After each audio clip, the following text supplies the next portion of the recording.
we started talking with Kelly about family nights. I know all of our passions is like the empowerment of families.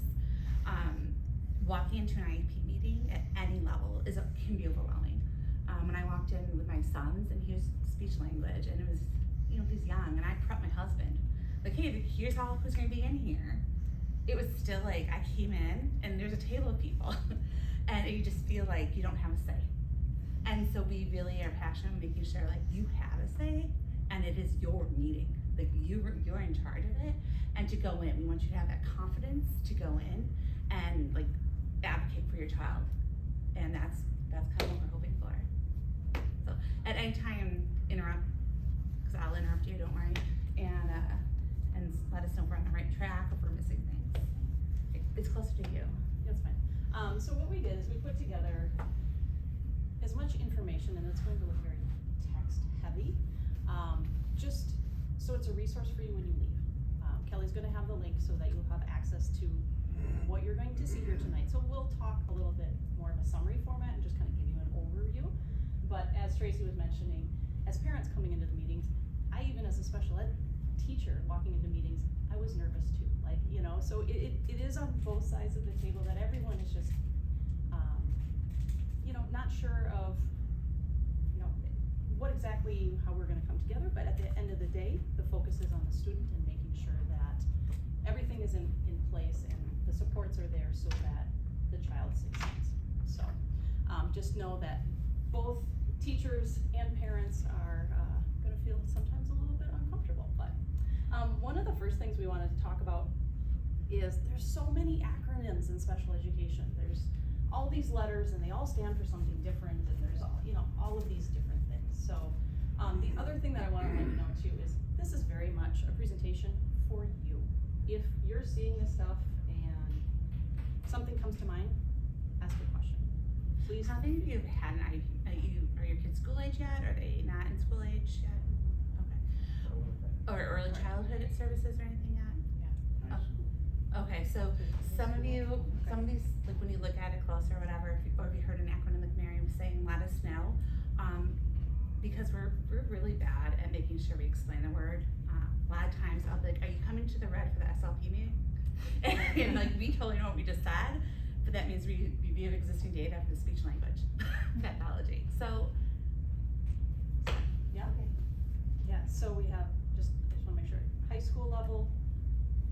I have an 8-year-old who will be having an IEP this year, and my youngest is transitioning out of birth to 3 Okay. into the school system.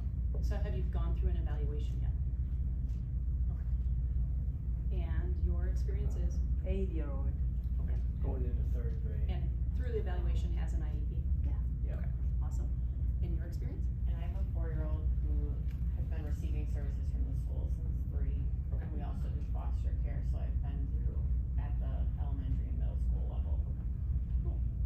That's helpful. As I mentioned, they're very text heavy. We're not going to read all of this. Are there any that jump out to you that you're thinking? if you can see it, I mean, we're old, so I Yeah. can't see that, but. Like IEP is an individual education plan. That is something that's written in public schools for your child specifically. And should be reviewed annually or whenever you ask for it to be reviewed. That's one you'll hear a lot. Okay. Well, if something comes up, let us know. Alright.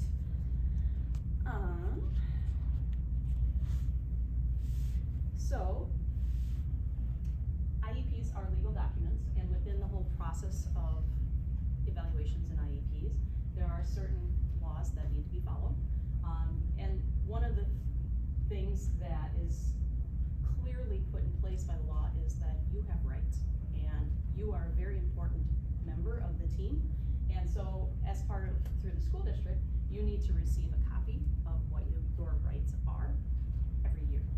So, those are links to what your rights are within. Do you want to give a brief summary? Well, my spiel is at the beginning of like every meeting, I let parents know, like, you're in charge of this meeting. If at any time you want this meeting to end, it will end and reconvene at a time that works for you. And so as the meeting's going, if you're feeling uncomfortable or if you're like, well, I need to process this, You can ask the meeting to stop and reconvene at any time. I also let you know ahead of time coming into the meeting, you have the right to bring whomever you want to the meeting. You know, if you can, some people like to bring advocates, some people like to bring family members to use as advocates. Some people just like, you know, to have like other teachers involved, like, hey, they really get along with this teacher, I'd love to have this teacher there too. So you have every right to ask for people to be included in this process. Anything else, Brett, that stands out to rights? I am so off the books when it comes to these meetings, and I'll probably be the anomaly in the room. My number one rule is if we're not laughing, we're not in the right space. Okay, and the only thing that mattered to me was the kid first, and then mom and dad, and then everybody else just kind of dovetailed in off that. So just find your place in the slipstream, because this is all about your son or daughter. The only rules, in my world, the only rules were, do you love your kid, and do you want what's best for your kid? Because then we can make magic happen in that room. It shouldn't be as hard as it is. Schools make it way harder than it ever should be. It shouldn't be intimidating. It always seems to be. And Freddie made a point, your child is at the heart of all this. So you know your child the best. So if you want to talk to your child, like, who do you want in your meeting? Please do have your child speak at the meeting if you feel like, hey, you know, our child has something to say. Or, you know, I was talking to Mary Jo, and she doesn't need to have a visual schedule. She doesn't like a visual schedule. Like, it's okay to have your child talk and to get your child's feedback. Okay, we're just gonna skip through all these because it's a lot of words. So to start off, you'll have a special education referral. And that can come from the parents or the school, or, yeah, like the school, that's pretty much it. I was gonna say, or another facility, but really it's IEPs. So referral just means, hey, we think we need to be teaching this child in a different way. So I'd like to refer the student for a special education or 504 evaluation process. You will get a notice. You probably should have communicated ahead of time about it, or you can request it. You can say, hey, I have these concerns, I would like to request a special education referral. It is important to put that in writing, so you can kind of go back on the dates and have that documentation. Mary Jo and I both have ran into situations where schools did not respond, and we kind of had to pull out some of our our more stern looks. So it's important to put that in writing and specifically ask for special education evaluation. And so when you do that, that's called a referral, and you'll receive a lot of paperwork in special education. And so you'll get something called notice of referral that says your child is referred for special education due to this. That's what that is. That just starts the process. Yeah. The difference between the 504 and the special ed, what's the difference? Yeah, so a 504 is for students who have some medical condition and they need accommodations. Okay. So they might need, And it's general ed. and so there are accommodations that take place within the general education setting. So But more because there's medical, like they need to have an IV or respiratory it or could be things like something that? like that. Maybe they need, I'm blanking on something. You can get like even things like extended time or a quiet room to take a test. So medical is a very it can be a big thing. It could also be other ways that it impacts a student, where the student's not being successful, but does not require specially designed instruction. Right. That is, So that's it's an accommodation, so there's supports, but there aren't services related with it, typically in a 504. So it's less, I'll use the term intense, or less involved, there's less components to it than an IEP. IEP will have services and goals and progress monitoring based on those goals. So 504 are accommodations. So And Who determines that 504? 504s are usually determined, usually the school psychologist or the school nurse, kind of depending on where the need is, are generally in charge of the section 504 plans. Okay. Sometimes some students would go through a special education evaluation and not qualify, and we might say there's no need for the specially designed instruction. That is like the main heart of an IEP. Like, what instruction does your child need that your child cannot get by a regular education teacher? And so sometimes it's like, hey, my child at this point, right, because it changes every year maybe, is doing fine, but they really just need extra practice on this, or they're too distracted in this room, or they need to take breaks because of injury, like they can't focus that long because they had like a concussion or something. So that's where the accommodations come in. A lot of times I refer to as best teaching practices. Like you'd like to think the teachers would do it anyway, but it kind of gives parents that law, the protection to say you have to do it in case it isn't. Another example that kind of comes to mind is like if a child is diabetic and they need to eat a snack at a certain time. Well, snacks may not be allowed typically during class, but for this child, they medically need it, that sort of thing. So then it becomes okay. And correct me if I'm wrong, it can be medical and it can also be social emotional. For a kid who may not already have a behavioral diagnosis through a school district, could be somebody that is struggling emotionally and might need separate environments, but not separate not separate teaching methods. So it has a pretty all-encompassing look for those kids that need that but don't need a person attached to them or special instruction. Right, and sometimes students with ADHD with extra time to do things, or like you're saying, that separate, Right. a quieter environment. Some kids with it, and I hate to use another acronym, but a DSM-3 diagnosis, with a sociological issue that doesn't necessarily qualify in the school district for an IEP per se. Okay, maybe a kid that's been diagnosed as bipolar, a kid that's been diagnosed with ADD, ADHD, et cetera, would qualify on that possibly. Like for instance, my son did not need a bar because his teachers accommodated him, but he had a pretty severe concussion last October, and he couldn't like sit in an environment with lights longer than like an hour and a half before he had to take a nap. And so his teachers then excused like a whole bunch of work for him, and he was allowed to leave school when he wanted to, and he was able to like take that time that he needed to. If the teachers did not do that, I would have requested a Bible 4 evaluation for him, because it would have directly impacted his schooling. Because it was, he missed a lot of school. And so it helped being a senior, but also, so that's kind of where that buffer's there too, to say, to protect your child. That's a good question, because can be very confusing. The evaluation process, once that referral is started, it starts the evaluation process. And what that is we need to learn more about your student. And wherever there's an area of concern are areas that we want to look into. Oftentimes, it may include things like intellectual ability. It could include academics. Just get the next slide, we'll see. Okay. It could. Oh, no slide. Okay. If there's speech language concerns, fine motor, could be occupational therapy, physical therapy, gross motor, that sort of thing. So basically anywhere there's a concern, whether it's from home or from school, could be social emotional concerns, behavior concerns, all of those areas we want to gather more information. And that's where we create a plan. Some of it might be direct testing with your child. Some of it might be rating scales for parents and teachers to fill out. And some of it will be observations. And it's all collecting data so that we can use that information to determine what the best next steps are and whether or not your child is going to meet eligibility.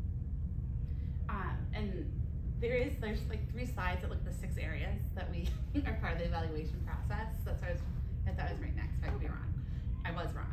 But so what's important to know is you actually have to say too, like your student might be referred to because of struggles in math, or we're not able to meet the same standards without supports. But that doesn't mean that's the only area. You might have concerns over speech language. You might have concerns over gross motor. You might have concerns over your student's social emotional well-being or ability to focus. You might have concerns over your student's ability to hold a pencil or do fine motor things like zip a jacket or life skills. Like those might be concerns of yours too. And so in this evaluation process, in the meetings you have, you can say, I would like this area evaluated too. And then the team will have a discussion, and it is a team. It'll be you, whomever else you invite, your child if you feel it's appropriate, a general ed teacher from your school, a special ed representative, and any specialist that's needed. Like for speech language, we'd have a speech language pathologist. Our school psychs, psychologists are there, and they do a lot of like the social emotional rating skills or the attention rating skills. Occupational therapy is more of your fine motor skills, and physical therapy is more of your gross motor. And you can have the nurse. If there are concerns, I heard you just mention hospitalization, that's scary, and I'm sorry I've experienced that. But if there are those concerns, like, hey, they might fall asleep quickly, or we need you're diabetic, the nurse can be included too. So that's your team. So I might tell Mary Jo or Fred, hey, I have a concern over my gross motor, like eye bruises all over me all the time. But the team might talk and say, like, you know, there's really nothing to assess. We see you walking into a wall, like you just need to slow down. And so it is a team decision. So sometimes you might say, I have this concern, but sometimes you might come to an agreement that say, okay, let's see that, but that's not really our main concern right now, so let's focus on this. Or they might say, yeah, let's test that and see why are you having bruises, like what's happening. So those are areas to be aware of too, that you can bring it up. So when that referral is made, it starts, Tracy mentioned an acronym RED, which is a review of existing data. The evaluation starts with, what do we already know? Based on that information and what our areas of concern on, we make the plan for what the evaluation is going to be. The top portion is talking a little bit more about an initial evaluation. It talks about all of them, but, and then the second part, every 3 years, there will be a reevaluation. So if you're already within special education, once the initial happens, 3 years later, there will be another evaluation. You may or may not do as much testing, depending on maybe some concerns aren't as great, or maybe you have enough information and we don't need to do more testing. Or, you know, it's always a team decision based on the information that you have at the time. Once you have made that plan, you as the parent receive a form, a written form, listing all of those areas that we want to gather more information. Those would be the actual assessment tools. And then you have to provide permission for the school district to actually go ahead and do that. We can't assess your child without your permission. And it's signed consent, it's not just verbal, it's signed. So once you're comfortable with that, and by all means, there's always, if you ever have any questions, you know, reach out to your special ed teachers or whomever the case manager is for overseeing the evaluation. Once that's received, then the school district will go ahead and start to gather that information.